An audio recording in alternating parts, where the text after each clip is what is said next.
So మనతో మాట్లాడడానికి దేవాలయానికి సంబంధించినటువంటి ప్రధాన అర్చకులు ఉన్నారు. వారితో మాట్లాడి దేవాలయం గురించి తెలుసుకునే ప్రయత్నం చేద్దాం. ఓం నమ శివాయ. ఈ కలకుర్తి పట్టణంలో గచ్చిబాయి శివాలయం. ఇది పూర్వకాలంలో కాకతీయులు నిర్మాణం చేసినటువంటి గుడి నిర్మాణం. ఇది సుమారుగా 500 సంవత్సరాలకు పైగా ఉన్నటువంటి ఈ దేవాలయము, ఈ యొక్క శివాలయము, ఈ శివాలయంలో గచ్చుబావి అనేటువంటిది చాలా ప్రాచీనమైనదిగా మనం చెప్పుకోవచ్చు. ఈ యొక్క అతి పురాతనమైనటువంటి ఈ శివాలయం ముందల ఉన్నటువంటి ఈ యొక్క గచ్చుబావి 500 సంవత్సరాలకు పూర్వము ఈ యొక్క చుట్టుపక్కల ప్రాంతాల ప్రజలందరూ కూడా ఈ యొక్క గచ్చుబావికి దగ్గరికి వచ్చి వినాయక నిమజ్జనం చేసేటువంటి ఈ యొక్క గచ్చుబావి అటు పురాతనముగా మనం చెప్పుకోవచ్చు. ఈ యొక్క గచ్చుబావుని పునర్నిర్మించి మళ్ళీ ఈ గ్రామానికి అందించాలనుకున్నాడు ఆ యువకుడు. తను అనుకున్నటువంటి సంకల్పాన్ని ఇన్స్టాగ్రామ్లో పోస్ట్ చేశాడు. ఈ పోస్ట్తో వేలాది యువకులు కదిలి వచ్చారు. ప్రస్తుతం ఆ యువకుడు మనతో ఉన్నాడు. తనతో మాట్లాడి తన సంకల్పం గురించి తెలుసుకునే ప్రయత్నం చేద్దాం.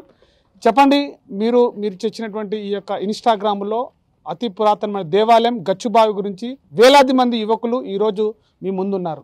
మీ సంకల్పం ఏంటి? అసలు ఏం చేయాలనుకున్నారు? ఒకప్పుడు నేను ఈ గచ్చుబావి నుంచి విన్నది, చూసింది, ఒక ఇమాజినేషన్ అనేది చాలా అద్భుతంగా ఉండేది. నేను విన్న కథలు కావచ్చు, ఈ గచ్చుబావి వల్ల ఊరు ఎంత బాగుపడ్డదో నేను విన్నా.